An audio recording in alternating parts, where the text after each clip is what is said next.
मंगलू किसान खेतों में हल चला रहा था, तभी एक तोता उड़ते हुए बैल के ऊपर आकर बैठ जाता है। जादूगर का जादू शैतान का जाल, उड़ता फिरू गगन में राजा बना कंगाल। जादूगर का जादू शैतान का जाल, उड़ता फिरू गगन में राजा बना कंगाल। अरे ये क्या बोल रहे हो, राजा बना कंगाल?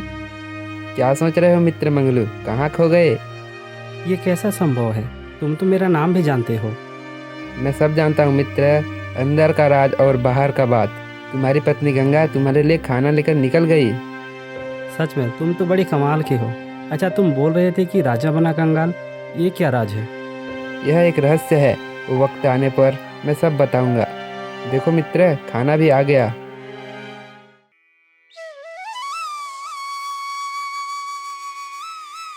चलिए जी, आज आपका मनपसंद कद्दू की सब्जी लेकर आई हूँ। अरे वाह, खुशबू तो बड़ा जोरदार है। लाओ लाओ, जल्दी लाओ, जल्दी खाना लगाओ। सुनो गंगा, आज ना 2 पत्तल में खाना लगाना, ठीक है? अरे नहीं मित्र, मुझे कटोरे पे खाना दे दो, मुझे पत्ते पे खाना पसंद नहीं है। तोता की बात मानकर उसे एक कटोरी में खाना दिया जाता है। तोता उस खाने को न खाकर उसे उड़ाकर ले जाता है।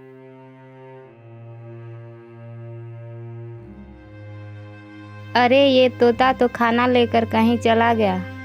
पता नहीं, मुझे भी कुछ समझ नहीं आया। अगला दिन फिर वही तोता मंगलू के पास आता है और खाना लेकर उड़ जाता है। इस तरह हर रोज तोता आता, खाना लेकर उड़ जाता। अरे आज तो मैं पता करके ही रहूंगा कि ये तोता आखिर खाना लेकर कहाँ जाता है।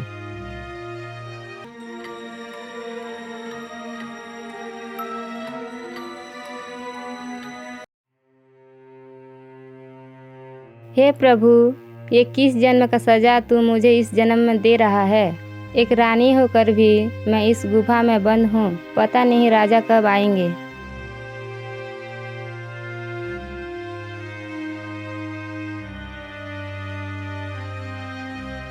तोता खाना लाकर रानी के पास रख देता है। ये सब नजारे मंगलू छुप कर देख रहा था। रानी लीजिए आज का खाना। भला हो उस भले इंसान का जिससे आप ये खाना लेकर आए हैं। रानी, वो किसान बहुत ही अच्छा स्वभाव का है। महाराज, और मैं कितने दिन तक यहाँ कैद रहूंगी? कुछ तो उपाय खोजिए। आप चिंता ना करें रानी, मैं जल्द ही आपको यहाँ से छुड़वा लूँगा। अरे ये क्या मैं देख रहा हूँ? ये तो कोई रानी है जो इस गुफा में कैद है और इस तोता को राजा बता रहा है। ये कैसा संभव है? मंगलू चुपके से सारी बातें सुन ही रहा था कि तभी उसका पैर एक कांटे पर लग जाता है, जिससे कि वह गिर जाता है और एक जोर का आवाज आता है।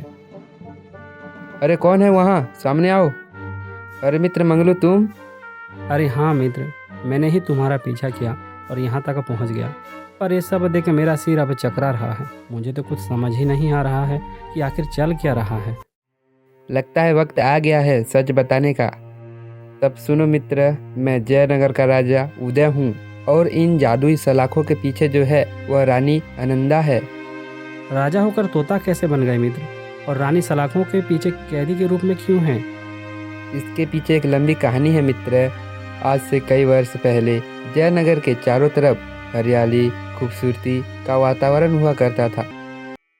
महाराज, आपके दोनों राजकुमार पारंगत हो गए हैं। आपका बहुत बहुत धन्यवाद गुरुदेव, आपने मेरे दोनों राजकुमारों को इतनी शिक्षा दी। महाराज, और एक शिक्षा देना बाकी रह गया। वेद पुराण शास्त्र और अस्त्र शस्त्र के साथ एक राजा को तंत्र मंत्र की विद्या का गुण भी होना चाहिए, जिससे कि विपरीत परिस्थितियों में इस विद्या का इस्तेमाल करके राजा अपने राज्य की प्रजाओं की रक्षा कर सके। मैं तो वह विद्या अब नहीं सिखा पाऊंगा, लेकिन यह किताब रखिए महाराज। इस किताब में तंत्र मंत्र का लेख मौजूद है। इसकी खासियत यह है कि इसमें लिखा मंत्रों का उच्चारण कर विधिवत साधना करके अलौकिक शक्तियाँ प्राप्त किया जा सकता है। इससे सर्वशक्तिमान बन सकते हैं। इसमें इतनी शक्ति है कि वह किसी भी मृत जीव पर जीवन डाल सकता है। ठीक है गुरुदेव, आपका बहुत बहुत धन्यवाद। अब हम जाते हैं, इन दोनों का राज्य अभिषेक भी करना है। राजा अपने दोनों राजकुमारों को लेकर राजमहल आ जाते हैं और राज्य अभिषेक शुरू किया जाता है। राजा का बड़ा बेटा उदय को राजा नियुक्त किया जाता है। आज से इस जयनगर का राजा मेरा बड़ा पुत्र उदय होगा, मैं इसका घोषणा करता हूँ। उदय के राजा बनाने की घोषणा के बाद विजय के मन में अपने बड़े भाई के प्रति ईर्ष्या और दुश्मनी का भावना बढ़ने लगा। मेरे साथ इतना बड़ा धोखा हो गया। मैंने किसी का क्या बिगाड़ा था? पिता ने उदय को राजगद्दी छोड़ दी और मुझे महल के एक कोने में फेंक दिया। नहीं नहीं, मैं ऐसा होने बिल्कुल नहीं दूंगा। मैं इसका बदला अवश्य लूंगा और यह राज्य मेरा होगा। हाँ, मैं बनूंगा इस राज्य का राजा। विजय राज्य को हथियाना चाहता था, जयनगर का राजा बनना चाहता था। उसने गुरुजी के दिए हुए किताबों को लेकर जंगल चला गया और तंत्र मंत्र का पाठ करना शुरू कर दिया।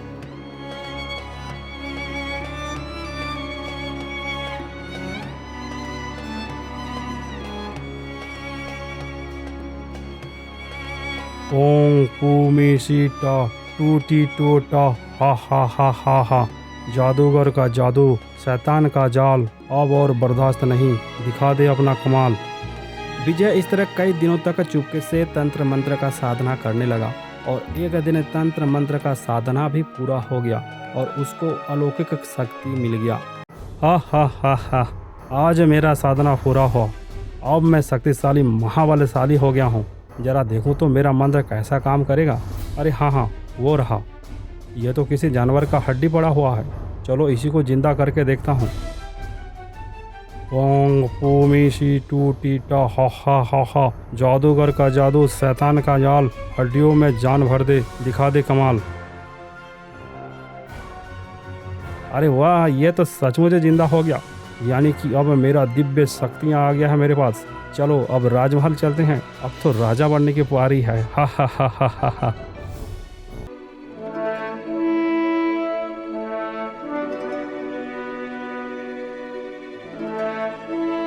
महाराज, आपसे एक निवेदन है। बताइए रानी, क्या बात है? आप बहुत उदास लग रही हैं। बहुत दिनों से मेरा मन है, क्या हम कुलदेवी के दर्शन के लिए जा सकते हैं? हाँ रानी, पर एक समस्या है। कुलदेवी के मंदिर घने जंगलों के बीच में है। तुम्हें डर तो नहीं? जब आप मेरे साथ हैं तो डर किस बात की महाराज। उत्तम, अति उत्तम। ठीक है रानी, हम कल सुबह ही कुलदेवी के दर्शन के लिए जाएंगे।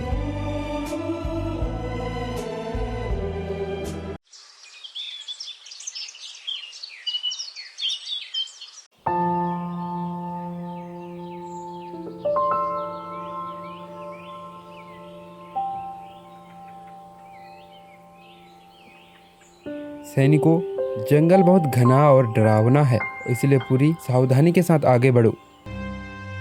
अरे देखो तो, इतने जंगलों के बीच कोई इधर आ रहा है। कौन हो सकता है?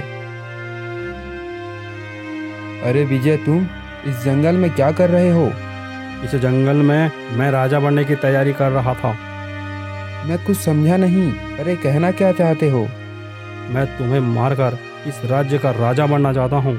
बड़े भैया, बोलो कैसा है मेरा योजना? हा हा हा हा हा हा।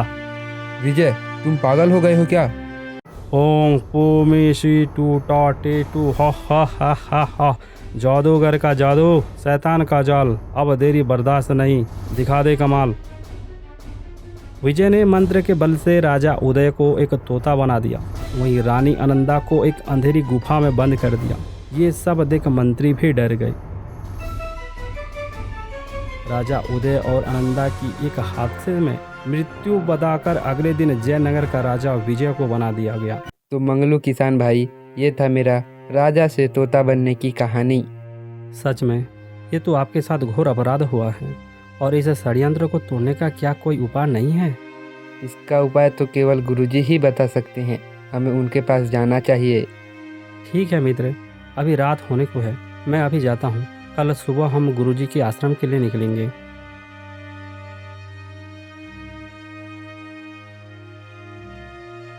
सुबह होते ही मंगलू और तोता गुरुजी के आश्रम पहुंच जाते हैं। गुरुजी ध्यान में मग्न रहते हैं।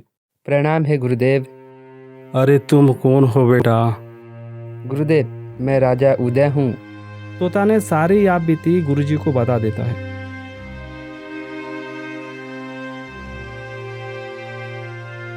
राजा उदय, सच में तुम्हारी बातों को सुनकर बहुत दुख हुआ। राजगद्दी के लिए भाई भाई का झगड़ना कोई नया बात नहीं है, लेकिन अपने स्वार्थ के लिए दैवीय शक्तियों का उपयोग करना ये तो राज्य और राज्य के लोगों के लिए खतरनाक हो सकता है। मैंने राज्य की भलाई और लोगों की सुरक्षा के लिए उस किताब को दिया था। अब क्या करें गुरुदेव, उस विजय को हम कैसे रोक सकते हैं? इसका केवल एक ही उपाय है, उस किताब को लेकर आना होगा। उसमें जादुई शक्तियों को रोकने का उपाय भी मौजूद है। ठीक है गुरुदेव, हम उस किताब को लाने की पूरी कोशिश करेंगे। गुरुदेव, मेरे पास एक तरकीब है। क्या आप मुझे आपके जैसे कोई दूसरा थैला और कोई पुराने समय का कोई किताब दे सकते हैं? गुरुजी से एक थैला और एक किताब लेकर तोता और मंगलू राजमहल के लिए निकल पड़े। मेरी वजह से तुमको बेवजह का परेशानी हो रहा है, इसके लिए मैं तुमसे माफ़ी चाहता हूँ मंगलू भाई। अरे नहीं नहीं, ऐसा कुछ भी नहीं है। मैं एक गरीब किसान जरूर हूँ, लेकिन मेरे अंदर इंसानियत मौजूद है। मैं आप लोगों को इस मुसीबत से बचाने का भरपूर प्रयास करूँगा, आप निश्चित रहिए।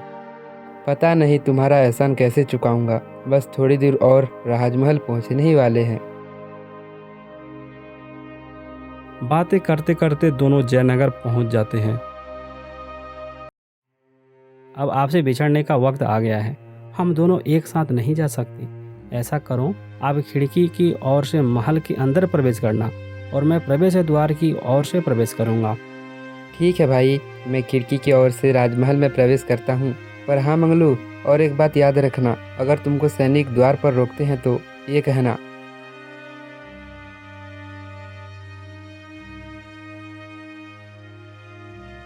मंगलू चलते चलते मुख्य दरबार के पास पहुंच जाता है। अरे अरे अरे, देखो तो कौन हो, कहाँ से आए हो? ऐसे सीधे राजमहल में प्रवेश नहीं कर सकते, पहले यहाँ आने का कारण बताओ। अरे भाई, दरवाज़ा खोलो, मैं कोई आम व्यक्ति नहीं हूँ। मैं राजा के लिए एक खास किताब लेकर आया हूँ। इसमें ऐसी शक्तियाँ हैं जिससे कि राजा अमर बन सकते हैं। क्या तुम्हारे पास अमर होने का किताब है? मुझे तो तुम 12 रुपया लगते हो। कहाँ है किताब, मुझे दिखाओ तो। ये सुकरू, ये क्या कर रहा है? मरना चाहता है क्या? तुम 5 साल से यहाँ खड़े हो और तुम्हारे 2 बच्चे हैं। ये तो मेरा नाम है, पर तुमको कैसे पता? देखो सैनिक, मुझे जाने दो, नहीं तो बहुत पछताओगे। तुम्हारे सब गलत कारनामे बता दूंगा। ठीक है, रहने दीजिए, मैं अभी आपको अंदर भेजता हूँ। महाराज, बाहर दरवाजे पर कोई अनजान व्यक्ति आया है। उसके पास अमर होने का किताब है, ऐसा वो कह रहा है। वो आपसे मिलना चाहता है महाराज। यह तो चमत्कार हो गया, अमर होने का मंत्र स्वयं मेरे पास चल के आया है। क्या नाम है तुम्हारा? मेरा नाम अनंत है। गुरुदेव ने एक खास किताब देने को आपसे कहा है। क्या सच में? क्या तुम मुझे वो किताब दिखा सकते हो? कहते हैं इस किताब से इंसान अमर बन सकते हैं। हाँ, पर महाराज एक मेरा शर्त है। शर्त? क्या शर्त है, जल्दी बताओ। इस किताब को वहाँ रखना है जहाँ पहले के जादुई किताब रखा गया है, और मेरा एक सवाल का जवाब भी आपको देना होगा। मुझे मंजूर है, बताओ क्या सवाल है तुम्हारा। पहले इस किताब को रख दीजिए महाराज, और भूल कर भी इसे अभी मत खोलिएगा। कल सुबह फिर आऊँगा, उस समय आपको इसका सवाल पूछूंगा। अभी फ़िलहाल मैं जाता हूँ। मंगलू उस किताब को राजा विजय को देखकर वहाँ से चला जाता है। अरे वाह, सच में ये तो कमाल हो गया। अगर मैं अमर बन जाता हूँ तो फिर इस संसार में केवल मैं ही राजा रहूँगा, सारी दुनिया पर राज करूँगा। राजा उस किताब को भी वहाँ रख देता है जहाँ पहले से ही जादुई मंत्र वाला किताब रखा था। तोता ये सब चुपके से देख रहा था। जैसे ही विजय वहाँ से गया, तोता उस जादुई किताब को लेकर वहाँ से उड़ गया।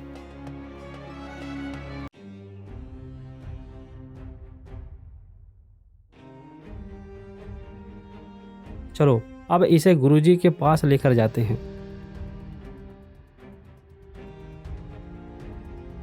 अरे यही तो वो किताब है। अब हमें उस मंत्र को जल्द से जल्द ढूंढना होगा। अरे ये क्या, इसमें तो जादुई शक्ति को रोकने वाला मंत्र ही नहीं है। अरे नहीं, ये विजय तो बहुत शातिर है। उसने जादुई शक्तियों को रोकने वाले मंत्र के पन्ने को ही फाड़ दिया है। वो मंत्र किताब से गायब है। अब क्या करे गुरुदेव, लगता है सारी जिंदगी मैं तोता बनकर ही रह जाऊंगा। नहीं मित्र, मंत्र गायब हुआ तो क्या हुआ, अपना तिगड़म तो है ना। मेरे पास एक युक्ति है, हम उसे परास्त कर सकते हैं। तो कैसे मित्र, हम उसे कैसे परास्त कर सकते हैं? उसके पास तो मरे हुए को भी जिंदा करने की शक्ति है। उसका यही शक्ति ही उसका सर्वनाश करेगा। चलो अब दोबारा राजमहल चलते हैं।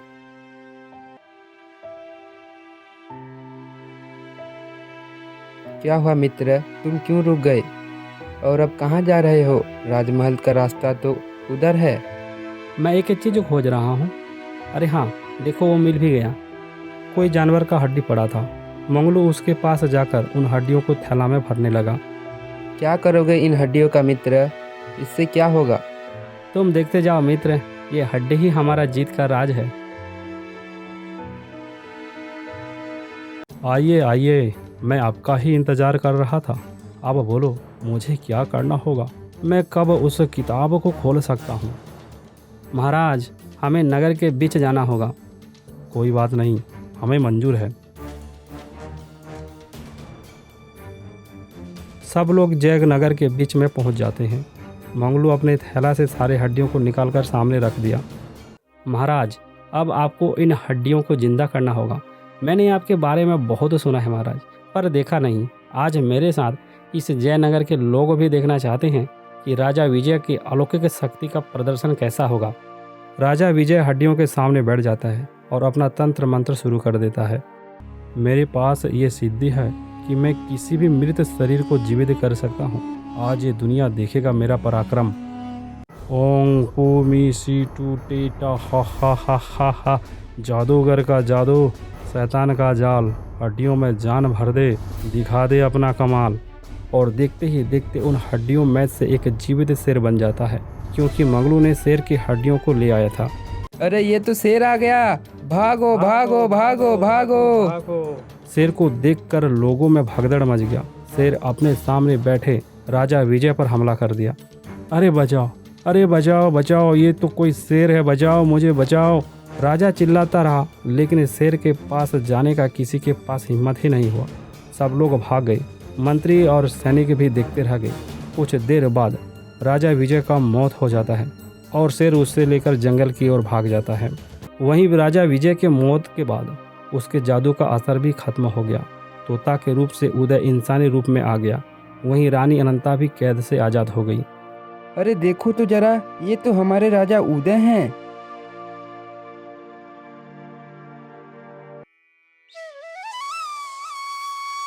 आज मैं फिर से आप लोगों के बीच आ पाया हूँ। ये सब देख मुझे बहुत प्रसन्नता हो रही है, और ये सब मेरे चतुर किसान मित्र के चलते संभव हो पाया है। अगर मंगलू नहीं होता तो शायद मैं कभी दोबारा इंसान नहीं बन पाता। अब जयनगर का राजा पुनः उदय को बना दिया जाता है। इस बीच गुरुदेव का आगमन भी होता है। गुरुदेव अपने साथ रानी अनंता को भी राजमहल ले आते हैं। अच्छा, तो अब मैं चलता हूँ मित्र, मुझे आज्ञा दीजिए। अरे नहीं मित्र, ऐसे कैसे तुम्हें छोड़ सकता हूँ। मैं आज और अभी ये घोषणा करता हूँ कि मंगलू किसान को उसकी चतुराई से मैं बहुत प्रसन्न हुआ, और मैं मंगलू किसान को हमारे राज्य दरबार का सलाहकार नियुक्त करता हूँ, और मैं मंगलू किसान को 5000 सोने के सिक्के इनाम में देने की घोषणा करता हूँ।